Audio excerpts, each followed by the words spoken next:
বন্ধুরা, একদল মানুষের জীবন নির্বাহের করুণ দৃশ্য দেখো। দেখো দেখো তারা জোয়ারের পানিতে কিভাবে মাছ ধরে। এই সকল মানুষ সমুদ্র তীরে বসবাস করে।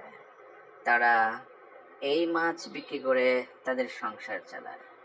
জোয়ারের পানি বেড়ে যাওয়ার সাথে সাথে মাছগুলো ভেসে আসে, আর তখন তারা দৌড়াদৌড়ি করে একে অন্যের প্রতিযোগী করে মাছগুলা ধরে, আর এতে করে তাদের জীবন নির্বাহ করে।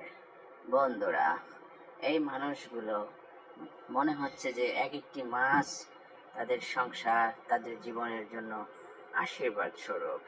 বন্ধুরা, কত সুন্দর করে মানুষ মাছ ধরে, জলের পানিতে যেন তারা ভেসে না যায়, এই জন্য দৌড়িয়ে পানি থেকে দূরে সরে যাচ্ছে।